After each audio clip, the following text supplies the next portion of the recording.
Boa noite, turma. Hoje a gente está na nossa segunda aula de microbiologia. Hoje a nossa aula vai ser baseada nas imagens que eu botei já na plataforma um pouco mais cedo. O nosso tema da aula de hoje é sobre coleta de hemocultura. Primeiramente, eu queria dizer que eu estou escolhendo esse tema hoje para a gente tratar como segunda aula, porque eu acho que existem algumas barreiras quanto técnica, né? Quanto técnico que vocês vão ser, né? Quanto técnico que eu já sou, biólogo, enfim, que antes de você analisar cada bactéria, você tem que saber de que material você vai colher e como colher. Então, dentro do laboratório de análises clínicas, a gente faz muita cultura, que a maioria que a gente fala em sala de aula acaba sendo a questão da cultura de urina, mas a gente faz muitas outras culturas, como cultura de líquidos pleurais, cultura de líquido ascítico, né? E a gente faz muito hemocultura. E quem colhe a hemocultura somos nós. Os outros materiais, geralmente, a gente não colhe. Até quando o hospital passa suave de orofaringe, orofaringe, nasal, nasofaringe, até quando ele escolhe esse material, chega até nós. E o material que a gente colhe, propriamente dito, do sítio do paciente, é a hemocultura. Quando que se pede a hemocultura? Quem for trabalhar em laboratório de rua, de bancada, não vai ver hemocultura. Mas a hemocultura a gente vai colher ela nos hospitais.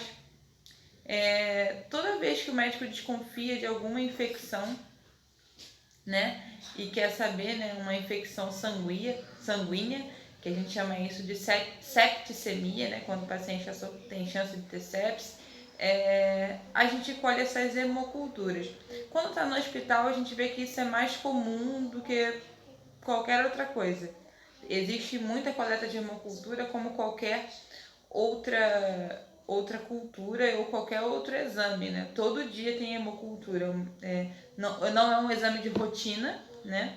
Mas é um exame que se pede todo dia de vários pacientes internados, sempre tem pedido, porque sempre tem infecção, né? A gente tem que saber que bactéria está correndo aí na corrente sanguínea e está causando determinadas infecções. E a cultura da hemocultura, ela não é uma cultura de coleta venosa igual a gente faz. Por que eu falo muito da coleta de hemocultura em aula? Vocês vão sair do curso, né? Geralmente o primeiro emprego que o técnico de laboratório consegue é na coleta, de coletor, né? E acertar a veia é muito importante, óbvio. Mas a gente já conversou sobre a questão da punção, que a punção é uma prática. A punção é uma prática que você vai aperfeiçoando ao longo dos dias.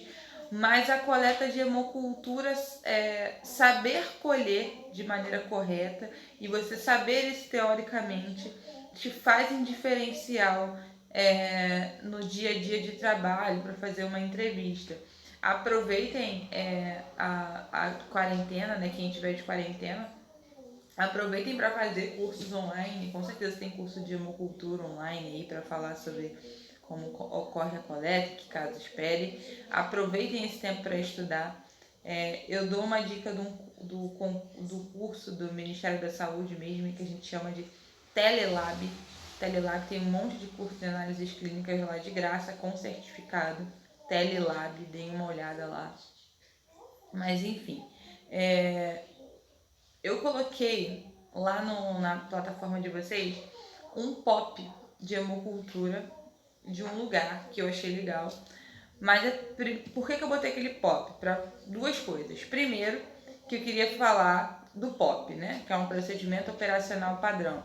Lá vocês vão ver que tem a norma de coleta de hemocultura como se colhe em qualquer outro lugar. Só que está exemplificado e está anotado conforme aquele local de trabalho precisa trabalhar e se adequar. Como aqueles funcionários vão trabalhar, qual é a ordem, questão de bandeja, etiqueta e tudo mais. Leiam aquele pop porque alguns alunos dessa turma que acabou misturando. que acabou vindo alunos de outra turma para estudar microbiologia porque estava devendo. Mas assim, alguns alunos já tiveram a aula de POP comigo, que eu expliquei exatamente como era o funcionamento de um procedimento operacional padrão. E a quem não estudou exatamente a matéria de POP, para começar a ver o que é um POP, né? O cronograma, né? A forma que um POP é feito. Isso é muito importante. A Larinha sempre quer aparecer no nosso vídeo, gente. Enfim, como que é importante, né, entender a função do POP e por que ele está ali, né? Não é só uma receita de bolo do que é. Ele sim como aquele POP vai se adequar à realidade de cada empresa, a realidade daqueles funcionários para fazer dar certo o controle de qualidade, fazer dar certo, né, as boas práticas laboratoriais. Como que é feito a coleta de hemocultura? Vai escolher um sítio de coleta venoso, qualquer que seja, vai escolher um sítio de coleta venoso, e a asepsia desse local não vai ser com álcool, 70%, né? Vai ser com clorexidina alcoólica a 0,5%. Eu coloquei a foto da clorexidina lá no grupo. Ela está escrito clorexidina, 0,5%, né? E lá onde está escrito, dá para ver como é que é, né, a solução. E quando vocês chegarem no primeiro emprego de vocês e darem de cara com a clorexidina alcoólica, não vai ser novidade. No meu curso, na época, não falaram. Eu não sabia muito bem o que era hemocultura. E eu acho legal conversar antes de você ver isso lá no hospital. Então, a clorexidina alcoólica que vocês vão fazer a asepsia do braço. Se for um paciente de emergência, paciente que veio de casa, está com uma infecção sanguínea, às vezes acontece, né? Não é um procedimento muito comum, mas nas redes particulares vocês vão acabar vendo. Ter uma coleta de hemocultura na emergência. Não é o ideal, não tem necessidade também, geralmente dá negativo. Geralmente é para os pacientes internados mesmo. Mas de qualquer forma, se colher na emergência que vai colher, lá vocês vão ver que o paciente vai ter menos chance de contaminação. Paciente de CTI, paciente internado há muito tempo, eles têm mais chance de contaminação, né? Principalmente os pacientes que tomam banho no leito. Ué, Camila, você está falando que o paciente está sujo? Não estou falando que nenhum paciente está sujo, mas assim, o banho no leito não é um banho de verdade, né? Que a gente consegue fazer, né? Toda a asepsia local, como seria no banho no leito. O banho no leito é uma condição naquele momento, né? Que é necessário ser feito dali porque o paciente está acamado e não pode sair. Então, o banho no leito permite muitas contaminações. E quando a gente fala da hemocultura, é importante saber a diferença desses pacientes e redobrar a atenção na asepsia. A clorexidina alcoólica que é ideal para fazer a asepsia. E você não passa só a gase só uma vez, né? Você vai passar aquilo várias vezes e não vai ser a mesma gase, tá? Você pode repetir esse movimento em torno de 10 vezes com 10 gases estéreis diferentes. Eu pulei a parte do lavar as mãos, né? Lavar bem as mãos e colocar a luva, porque na fase que vocês estão no curso, lavar as mãos, né? E colocar a luva, né? A gente sabe que é fundamental, né? Para ter aula de a questão fundamental da biossegurança. Né? Você não pode entrar no leito de um paciente sem luva, né? Não pode entrar em cada leito sem lavar as mãos e fazer a lavagem correta de mãos, porque isso vai aumentar, né, a infecção hospitalar. Aumentando a infecção hospitalar, você está aumentando, né, o risco, né, de contaminar os pacientes do local. Então, isso é muito importante, gente, entender isso. Então, assim, pulei, mas a gente já sabe que tem que fazer a asepsia local, e isso é importante falar, porque lá no POP vai estar dizendo isso, né? Lavagem de mãos, né? A etiqueta, né? Conferir a etiqueta com o nome do paciente, né? Se o paciente for lúcido orientado, perguntar. Se o paciente não for lúcido orientado e estiver internado, vai ter a identificação do leito. É bom sempre confirmar. a asepsia local feita com clorexidina alcoólica, e eu coloquei as garrafas lá de bactérias aeróbias e bactérias anaeróbias, e coloquei uma garrafinha pediátrica. Em tamanho, a garrafinha pediátrica, né, é do mesmo tamanho das outras garrafinhas, só que a garrafinha pediátrica permite que você colhe menor quantidade. A garrafinha pediátrica só pede 2 ml de sangue. A garrafinha pediátrica é a garrafinha rosa da imagem. E lá depois vai ter a garrafinha laranja e a garrafinha azul. Garrafinha azul, bactéria aeróbia. Garrafinha laranja, bactéria anaeróbia. Que a gente tem que saber ali? Aquela garrafinha tem que colocar de 8 a 10 ml de sangue. Respeitar a quantidade de sangue na hemocultura também é muito importante.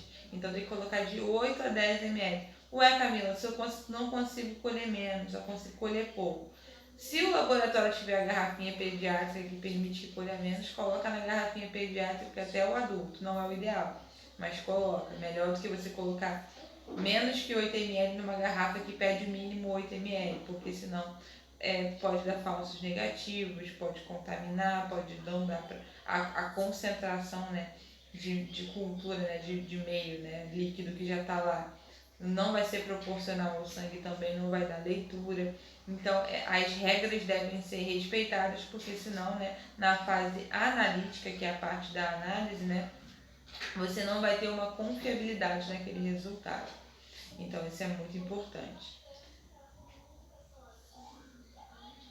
Quando vocês vão colher hemocultura, a gente tem que dizer aonde foi colhido, né? O sítio que foi colhido.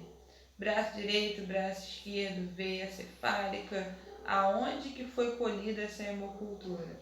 Isso tem que estar no laudo também, e caso haja contaminação, a gente entender, né? Por exemplo, se for um paciente de CTI e colheu arterial e deu contaminação de um paciente de CTI. Leito 2 deu contaminação na hemocultura. E aí a gente vai averiguar por que aconteceu aquela contaminação. Ah, tá. Aquela contaminação aconteceu porque o paciente é do CTI, toma banho no leito. O paciente não teve coleta venosa, não conseguiu, teve que ser coleta arterial. Colheu arterial da femoral, da virilha. A chance, né, de contaminar é muito maior. Então, eu tenho que investigar a situação. Porque uma hemocultura não vai ser um resultado na hora, né? É uma cultura do sangue. Se é uma cultura, né, para descobrir as bactérias que estão no sangue, né, a gente vai ter que fazer igual a gente fala das outras bactérias quando a gente vai falar de H. cleri, de qualquer H que a gente fala, né, da placa de Petri, que a gente fala que ele tem os alimentos necessários para determinada bactéria crescer. É a mesma situação. Então a gente vai ter uma quantidade lá de alimento, né, para aquelas bactérias, nutrientes para aquelas bactérias, e tem que respeitar essa quantidade, né. Outro ponto da hemocultura, né, a gente vai colher, tem que saber o sítio, e a gente vai colher em 2 sítios diferentes.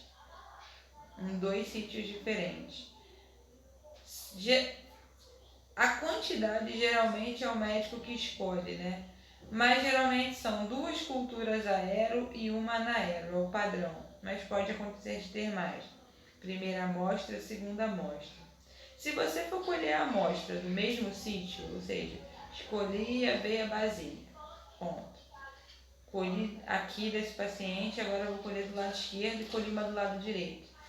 Se eu estou escolhendo em sítios diferentes, né, eu colhi as 2 amostras, a primeira e a segunda amostra em sítios diferentes, eu posso colher no mesmo horário. Mas se eu vou colher no mesmo sítio, eu tenho que colher, esperar 30 minutos e colher de novo. O melhor é que colha em sítios diferentes, para diminuir a chance de contaminação, ok? Mas se o paciente tiver acamado, muita coleta de sangue, vocês não conseguirem ter 2 acessos de veia diferentes, vocês vão poder colher no mesmo sítio, mas aí tem que respeitar esses 30 minutos. E respeitando esses 30 minutos, quando voltar para a segunda coleta, tem que fazer a mesma asepsia com toda a rigorosidade que ela exige. Então vamos colocar em ordem, né? No dia a dia de trabalho, qual é a importância? Primeiro, identificar o paciente, lavagem de mãos, colocar a luva direitinho, fazer asepsia local com cloroxidina alcoólica 5%, muita, grave muito isso, cloroxidina alcoólica 5%, cloroxidina alcoólica 5%. Minha filha mandando beijo, gente. Dar aula com mãe de quarentena, que ainda estou trabalhando no hospital, essa loucura não sempre tem alguém falando. Vai lá. Cloroxidina alcoólica 5%.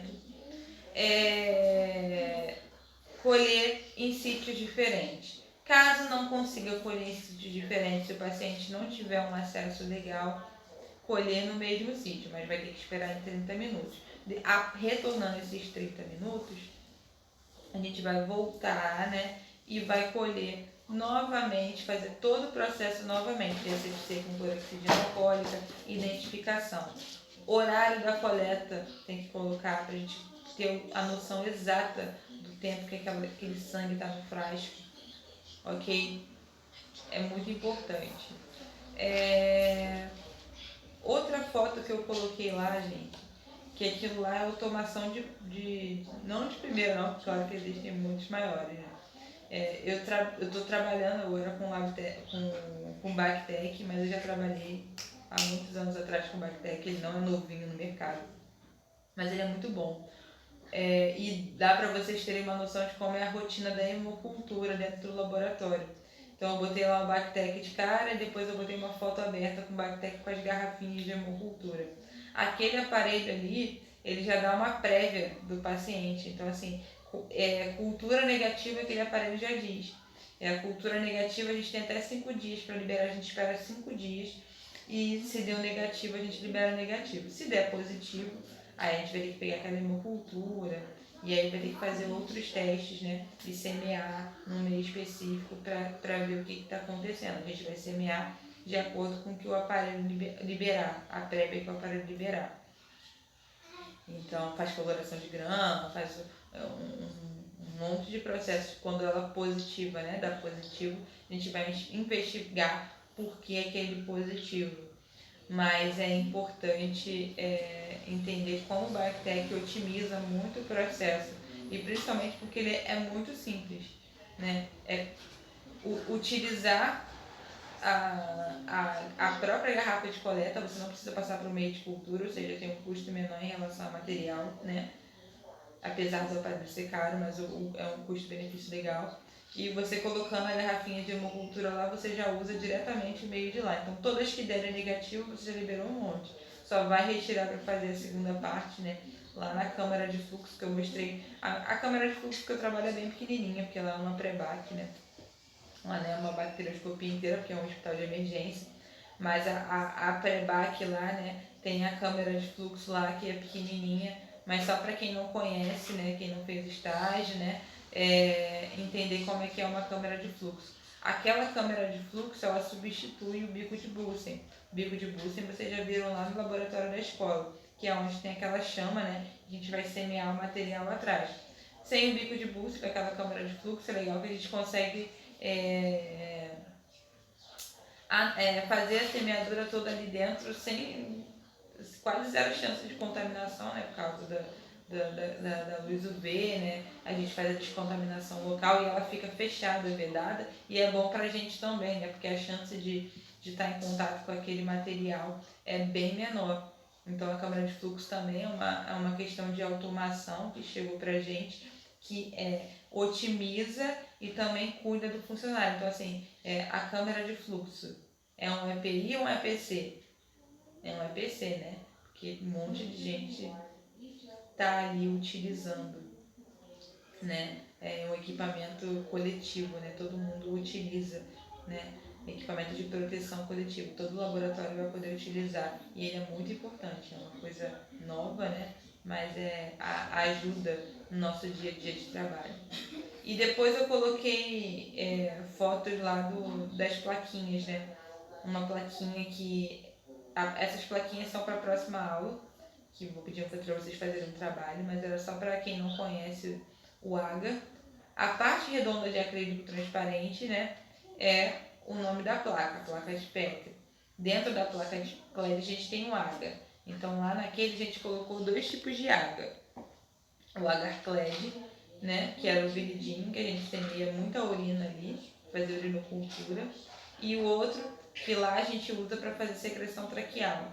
Então é o agar sangue, McConk e chocolate, todos juntos num agar só, todos juntos numa placa de Petri só. E aí ele tem uma divisória separando cada um e a gente pode ter 3 chances de crescimento do mesmo material. E isso também otimiza, que a gente consegue ver o crescimento bacteriano numa placa só. Então, gente, a aula de hoje ela é bem prática para o dia a dia de vocês, né? Hemocultura, cultura no sangue, né? Pronto.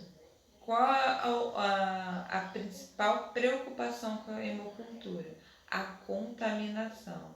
Então, para não ter contaminação, eu tenho que ter uma boa coleta, né? Então, para fazer uma boa coleta, eu tenho que fazer a asepsia local rigorosa, né? Pulei a parte de lavagem de mãos, porque a gente já sabe que isso é importante para todas as coletas. Então, a asepsia rigorosa com cloroxidina alcoólica. Escrever o local da punção, aonde foi colhido, hemocultura aero e anaero e aeróbia. Para quem não lembra de aeróbia e anaeróbia, que eu tenho certeza que eu falei nas aulas do início do curso de Fundamentos da Saúde, né? Cultura aeróbia, né? Respiração com oxigênio. Cultura anaeróbia, né? Bactérias anaeróbias, o Nzinho de negação. Não precisa de oxigênio. A maioria das culturas vão ser aeróbicas, mas sempre pedem 2 aeróbicas e uma ana para confirmar resultado. Colheu a hemocultura aeróbia e anaeróbia, né? A primeira coleta, o certo é colher em 2 sítios. Se for colhido em sítios diferentes, pode escolher no mesmo horário. Se for colhido em sítios iguais, né? Aí vai ter que esperar 30 minutos. Eu esperando esses 30 minutos, eu posso ir lá colher direto e voltar? Não, né? Eu tenho que ir lá e fazer a asepsia toda de novo com cloroxidina alcoólica, que é o vidro rosinha que está na foto. Tudo bem? Então eu quero que vocês frisem isso, porque quando vocês começarem a trabalhar, vocês vão lembrar dessa aula, por mais que seja uma visual, a gente não está mais presencial, que gastaria mais tempo falando, mais tempo vocês tirando dúvidas como seria, mas lembrando que esse canal é a mesma coisa que como fosse presencial, então vocês podem colocar, né, a dúvida de vocês aí embaixo, fiquem à vontade para isso, tudo bem? Então, não esquecer, eu quero que vocês façam um trabalho para a próxima semana, tá? Que é a pesquisa sobre o que são enterobactérias, tá? Enterobactérias. Vocês podem me enviar debaixo desse vídeo, vocês podem me enviar por e-mail, vocês podem me enviar pelo WhatsApp, desde que seja digitado, tá, gente? Não tem como aceitar trabalho escrito porque fica muito ruim de ler, mas pode mandar por qualquer um desses meios. Vão fazendo com calma, vocês vão ver que são vários tipos de enterobactérias, então pesquise sobre enterobactérias, para a gente começar a falar sobre os meios que eu falei lá, que foi o CLED, o McConk, o chocolate e o agar-sangue, tá? Como exercício também, né? Tentem escrever como é feita a coleta de hemocultura, tá? E eu vou colocar uma aba para vocês escreverem isso lá no Google Sala de Aula. Tudo bem, gente? Quem puder, fique em casa. Daqui a pouco as aulinhas vão acabar essa aula online. Vamos torcer para diminuir as coisas, né? Os nossos dados não estão um dos melhores. Aqui em Caxias, pelo menos, a cidade não está legal em relação a isso. O prefeito liberou os comércios na segunda-feira. Eu acho perigoso, eu acho que não está na hora ainda. Mas lá no hospital que eu tô, a entrada de Covid tem diminuído, mas os CTs também estão cheios, então quem puder se cuidar, cuide-se, tá? Eu sei que é difícil, eu sei que tem gente que tem que trabalhar, mas vamos cuidar da nossa saúde. Se sair, saia com toda a proteção possível. Tô com saudade de todos, vocês são chorões, mas tô com saudade da sala de aula, de estar com vocês. Então coloquem aí na agendinha de vocês online aí o trabalho de enterobactérias, tá? Pesquisar o que são as enterobactérias. Pode mandar pela plataforma, pelo WhatsApp ou por e-mail, mas tem que ser digitado. E eu vou colocar uma aula para vocês responderem como é feita a coleta de hemocultura. Olhem as fotos que eu coloquei, vocês vão ver exatamente assim lá no laboratório. A última garrafinha que eu botei, que é a fileirinha lá do canto, gente, é cultura de fungos. Ela está em menor quantidade no estoque, não é porque tinha pouco, é porque realmente tem pouco, né? Mas ela tem pouco, o pedido dela é feito em menos, porque se colhe muito pouco cultura de fungos. É muito difícil ter um problema de fungos, existe, mas é pouco. É mais com bactéria aeróbica. Tudo bem? Então, estudem, tirem dúvidas, falem comigo, eu vou respondendo na medida do possível. Daqui a pouco essa situação toda acaba. Tchauzinho, até a próxima aula.